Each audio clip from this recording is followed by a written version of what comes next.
Merci Excellent, beaucoup. parfait. Donc, je vais commencer mon exposé. Donc, je m'appelle Leroy Sandrine. Je suis une infirmière qui travaille depuis 23 ans en tant qu'infirmière spécialisée en oncologie, en soins palliatifs et en esthétique. Je ne sais pas si on voit mon diaporama. Voilà, je pense que oui. Donc, voilà. Donc, je vais reprendre la deuxième partie de la journée de formation en vous expliquant l'impact des soins oncoesthétiques. Donc, voilà. L'unité d'oncologie dans laquelle je travaille se situe à Delta. J'exerce depuis 3 ans la fonction d'infirmière oncoesthétique avec une collègue. À ce jour, Excusez-moi, oui, on ne voit pas encore le oui. diaporama, donc Ah, c'est fort embêtant ça. oui, Ah, oui, c'était juste pour vous c'est ça prévenir que comme ça. j'aurais. Oui, attendez un petit instant. On avait déjà partagé. Oui, Oui, excusez-moi. non, c'est La rien, toute première fois c'est normal. que je fais un Voilà, ça atelier. fonctionne, c'est Voilà, Ça parfait. nickel. fonctionne maintenant. Ah, je suis Oui, contente. c'est très bien. Voilà. Excellent, merci. Voilà, merci. Oui, ça va, excellent. Donc, voilà, donc je recommence. J'exerce depuis 3 ans la fonction d'infirmière oncoesthétique avec une collègue. À ce jour, l'hôpital est devenu une institution hautement qualifiée et spécialisée. L'accent étant principalement mis sur la compétence du personnel et des appareillages, plus technique, mais parfois au détriment des aspects humains, de la maladie et de l'hospitalisation. L'infirmière est de plus en plus pluridisciplinaire. Elle travaille pour soigner le patient, mais elle joue parfois un rôle de psychologue, de coiffeuse, d'ergothérapeute. Il est certain que l'on soigne un patient dans sa globalité. Nous sommes habitués à considérer chaque patient avec ses besoins fondamentaux, mais nous ne restons pas insensibles à d'autres problèmes pouvant survenir, comme l'altération de l'estime de soi, la perturbation de l'image corporelle, l'isolement social. Il était important et primordial de développer des soins plus adaptés aux patients et pouvoir surtout leur proposer des soins pouvant leur apporter un certain bien-être et des moments de relaxation. Ces soins apporteront un mieux-être tant psychologique que physique au patient. Un patient plus confiant, plus relax est facile à soigner et est plus disposé à mieux réagir à son hospitalisation et à son traitement. Il m'est apparu indispensable de me former aux soins infirmiers esthétiques afin de combler ce vide. Le développement d'une cellule bien-être, vous voyez ici le centre de soins infirmiers onco-esthétiques situé à Delta, où moi et ma collègue, nous exerçons du lundi au vendredi. Comme ça, on voit toutes les patientes en chimiothérapie, en radiothérapie sur la semaine. Donc, tout le monde bénéficie des soins. Fait partie intégrante d'une démarche plus humaine envers le patient, en incluant dans un contexte global qui met l'importance d'une psychologie du corps, d'un corps pour soi, d'un corps perçu par autrui. Mon expérience me permet de faire la synthèse entre la technicité de mon travail et l'intérêt pour l'être humain et l'individu en particulier. C'est une discipline qui demande d'être tournée vers l'autre. C'est un état d'esprit qui conforte une très longue pratique. Ce métier qui peut être exercé avec passion prend ainsi tout son sens. Les traitements qui sont proposés pour vaincre le cancer sont très agressifs et abîmes. Ils portent atteinte à l'image, à celle du patient et celle qui donne de lui aux autres. L'oncoesthétique est l'une des techniques aidant à supporter les effets secondaires des traitements. Il est éprouvé de manière scientifique que la confiance en soi est déterminante dans le processus de la guérison. Prendre soin de son image permet d'être dans la vie un moment de fragilisation dans l'existence. La reconquête de l'image permet de se voir en tant que personne et non comme un malade. En passant par l'esthétique, l'approche est complètement différente. Il ne s'agit pas de violer le corps par le soin infirmier souvent douloureux physiquement et moralement, mais d'offrir au patient un soin qu'il choisit, qu'il désire et qui lui est agréable. Les soins infirmiers esthétiques est un service offrant aux personnes atteintes de cancer la possibilité de bénéficier de soins de visage, de conseils en cas de chute de cheveux, de modelage, d'attention, tels que des manicures ou des pédicures médicales. Aujourd'hui, les centres hospitaliers réalisent l'importance que représentent les attentions personnelles et les soins du bien-être dans le processus d'acceptation de la maladie. Il se rend enfin compte qu'il ne s'agit pas d'un luxe.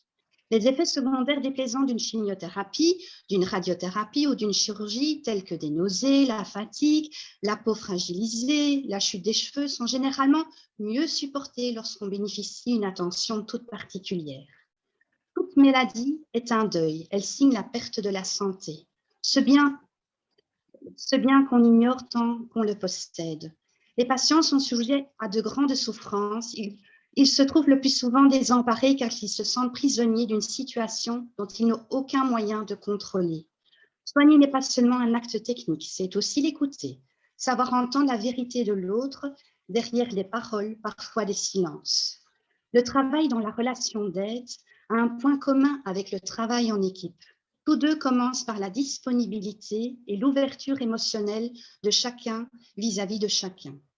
Il nous faut apprendre et réapprendre inlassablement le respect de l'autre, le respect du malade qui n'est jamais acquis pour personne. Le respecter, c'est l'accepter peu à peu, l'accueillir tel qu'il est, avec ses refus, ses souffrances et même son agressivité. Avant de continuer cet exposé, je me suis demandé quelle était la similitude, le point commun entre un acte kinésithérapeutique tel que le vôtre et le traitement oncoesthétique, infirmier oncoesthétique. Donc, j'ai pensé à la notion de toucher-massage, qui a pour objectif d'humaniser les soins, d'améliorer la qualité des soins et la relation soignée par le toucher, d'améliorer ses compétences en relation d'aide par la pratique de gestes de confort, de bien-être et d'apaisement, et favorise le mieux-être également du soignant. Le soin infirmier esthétique est intégré au programme thérapeutique et participe à la qualité des soins. Il permet de réinvestir les ressources de la personne soignée et de son entourage pour l'amener vers un bien-être, un mieux-être et redonner goût à la vie. Un tel soin n'est pas ordinaire, car il inclut au-delà de la communication verbale le toucher via les mains de l'infirmière, contribuant à soigner le corps et l'âme. Comme déjà dit, le travail de la relation d'aide commence par la disponibilité et l'ouverture émotionnelle de chacun vis-à-vis de chacun. Donc la relation d'aide est d'abord une relation humaine, c'est être soi-même, comprendre son patient, être à l'écoute de son patient, établir un échange verbal ou non verbal, établir un climat de confiance, apporter du réconfort, permettre à la personne de porter un regard différent sur sa vie et ses préoccupations.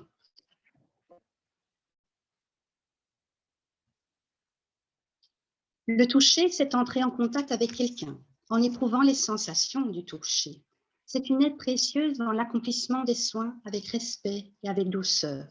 C'est demander au patient explicitement la possibilité de le toucher. C'est un temps privilégié entre le soignant et le patient. C'est une communication verbale et une observation beaucoup plus facile. En comparaison avec le toucher-massage, c'est une autre manière de prendre soin du patient. C'est agir contre l'inconfort, la douleur, l'anxiété. C'est un outil pour communiquer avec les patients peu communicants. C'est une prise de contact bienveillante avec des gestes du toucher, avec des pressions, des mobilisations, des lissés légers. C'est un moment privilégié, qu'il soit court ou long. Alors, c'est une aide précieuse pour lutter contre les conséquences physiques et psychologiques en cancérologie, pour lutter contre la solitude et l'isolement social. Alors, ce que vous voyez ici, en fait, ce sont des massages minutes. Ce sont des fiches techniques que l'on a élaborées, ma collègue et moi, destinées aux aides-soignantes. Donc, à Delta, nous avions fait une formation pour les aides-soignantes avec des massages minutes qui prenaient de 5 à 10 minutes. Elles ont fort adhéré à ce genre de massage. Donc, avant la crise Covid, nous pratiquions régulièrement des massages à les minutes chez nos patientes en oncogériatrie. Donc, voilà. Donc, je vais peut-être inviter Monsieur Lecoq à vous transmettre en fait ces massages minutes, que ce soit des massages minutes au niveau des mains, au niveau des pieds. Nous n'allons pas revoir la technique du massage minute entièrement ici maintenant, ça n'aurait pas beaucoup de sens et ce n'est pas le message que je voulais donner. Alors, c'est peut-être en plus. Donc, le massage du visage également. Donc, voilà. Donc, comme ça, à la maison, à votre aise, vous lirez. Donc, j'inclus dedans des notions que vous connaissez, un vocabulaire de kiné, c'est-à-dire les effleurages, les différentes mobilisations que vous pratiquez en tant que kiné. Donc, toutes les notions de massage sont comprises dans ces massages minutes. Donc, voilà. Ce qu'on utilise aussi en massage onco-esthétique, ma collègue et moi, avant de commencer un massage chez un patient, on utilise un arbre de décision que vous connaissez probablement. C'est celui de Tracy Walton, que l'on a appris lors d'une formation en oncomassothérapie avec Catherine Borin, qui est très connue, qui est oncomassothérapeute en clinique de jour en pédiatrie à Saint-Luc. Donc, c'est l'arbre de décision de massage que l'on a un petit peu réadapté. Donc, avant de poser un geste éduqué, un geste adapté aux patients cancéreux, on doit connaître le type de son cancer, que ce soit une tumeur molle ou une tumeur solide, la manifestation de son cancer, si c'est localisé, sa localisation, ses différents symptômes associés, l'historique de sa maladie, l'étape du processus de la maladie, que ce soit son prédiagnostic, son nouveau diagnostic, sa rémission. Si c'est une personne en palliatif, s'ils refusent tout traitement, ils peuvent refuser tout traitement, mais quand on arrive en chambre, ils sont très contents de nous voir arriver, mais des fois découlent des changements d'avis, même par rapport à leur traitement. Des complications, donc voilà, donc les antécédents médicaux et les différents protocoles de traitement, que ce soit chimiothérapie, radiothérapie, immunothérapie, chimio-immunothérapie. Donc, voilà. Donc, c'est les différents. Nous, en tant qu'infirmière onco-esthétique, bien sûr, quand on masse en chirurgie, on masse à distance des cicatrices nouvelles, bien entendu. On fait des précautions au niveau des adhérences. On ne masse pas sur l'endroit qui a été opéré. On masse à distance. Ça peut faire le même effet. On fait très attention aux mobilisations. On est attentive aux membres fantômes. En massage en radiothérapie, on fait très attention à ne pas effacer le marquage. Certains patients qui commencent déjà des stades de radiodermite, nous avons des crèmes et des baumes hydratantes calmantes en salle que l'on distribue gratuitement aux patients parce que nous avons un très bon sponsor. Donc voilà, on conseille, quand on fait un massage de corps, on pose une main pour globaliser aussi la partie qui a été atteinte, pour intégrer la partie traitée. Bien sûr, on ne met pas d'huile pour ne pas activer une brûlure, mais tout soin, tout massage après la radiothérapie se fait après la radiothérapie pour éviter justement d'avoir des effets de brûlure. Et comme ça, ils ont le temps aussi de prendre leur douche en arrivant à la maison et une douche aussi en repartant le matin pour être sûr que tout produit soit ôté. On fait très attention à la fatigue également des patients parce que les séances prennent des fois un mois et demi. Les trajets, ce n'est pas parce qu'on va à l'hôpital à Bruxelles qu'on habite Bruxelles. Il y a encore des patientes qui font 1h30 de trajet pour arriver à l'hôpital Delta. Donc, on ne va pas leur faire un massage d'1 heure après la radiothérapie. Elles seraient complètement épuisées après leurs soins. Au niveau des massages en chimiothérapie, donc on fait très attention à la prise de sang. Donc les patientes anémiques, on évite des trop grands mouvements, on leur dit de ne pas faire de trop grandes respirations. Nous sommes en début de formation de massage énergétique parce qu'on a remarqué qu'il y a certaines patientes qui sont adeptes à ce genre de massage. Donc voilà, c'est en cours. La diminution du stress par le massage diminue également les effets secondaires, ça je vous en ai déjà parlé préalablement. Nos massages soulagent les douleurs dorsales, souvent liées à la prise de Neulasta également, qui peuvent agir pendant 3 jours. Donc voilà, on questionne le patient et on adapte le geste de massage à sa sensibilité. S'il a des douleurs, des paresthésies, on fait des massages sensitifs au niveau des mains, au niveau des pieds, pour les personnes qui sont sous taxol et taxotère.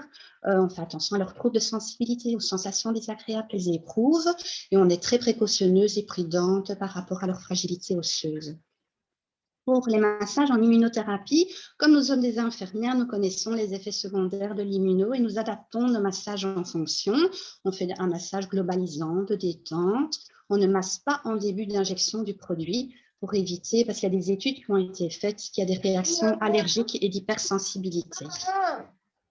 Alors, voici. Maintenant, je vais vous montrer ma dernière diapositive, qui est l'adaptation en fait du massage oncoesthétique. Donc voilà, c'est un résumé de ce que je viens de vous expliquer.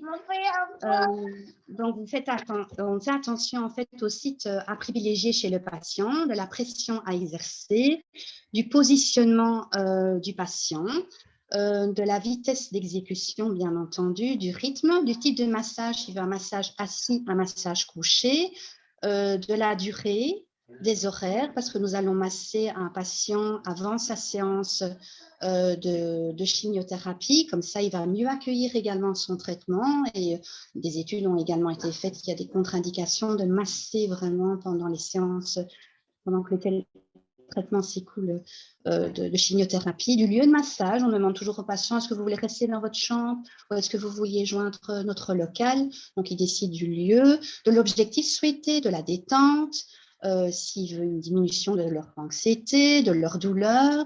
Et alors, bien sûr, on consulte nos médecins qui sont présents le matin si on a la moindre petite question.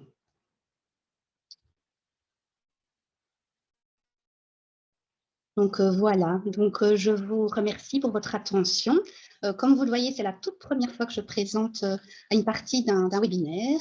Je dirais même que comme ça fait 23 ans que je travaille, c'est la première fois depuis une vingtaine d'années que je représente un exposé. Par cet exposé, je voudrais remettre aussi un hommage en fait à Monsieur Brook qui appréciait nos soins, massages avant ses traitements. C'est un grand monsieur et je voudrais souhaiter également une bonne fin de séminaire aux participants. Voilà.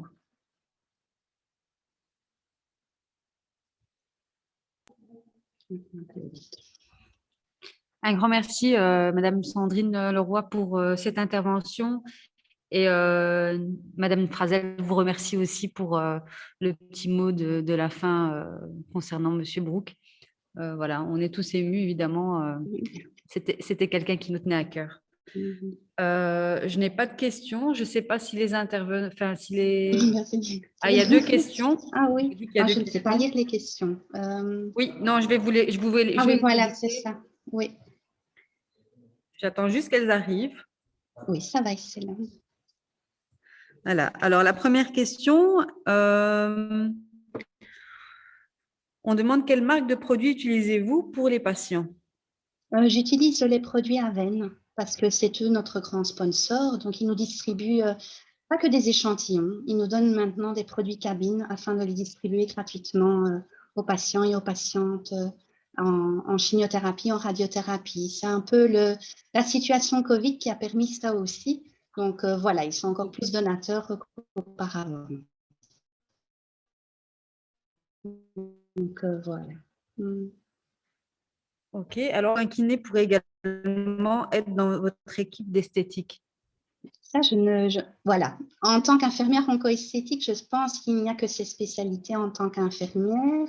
Je ne connais pas les spécialités en tant que kiné, donc ça serait peut-être une spécialité qui pourrait être développée. Voilà, c'est ça. Ça pourrait être très intéressant aussi. Je sais qu'à Saint-Luc, je ne sais pas si avec la situation Covid, il y a encore des oncomassothérapeutes, mais qui travaillent en dehors de Catherine Borin, s'il y en a encore d'autres, qui travaillaient avec la fondation Mimi Eulens. Je ne sais pas si elles sont encore d'actualité à Saint-Luc, donc voilà, peut-être voir avec elles. D'accord. Donc, et peut-être avec Catherine Borin, ça pourrait être très intéressant parce qu'il y a des kinés qui ont rejoint l'équipe de Catherine Borin, comme massothérapeute. Voilà, donc voilà, c'est une petite...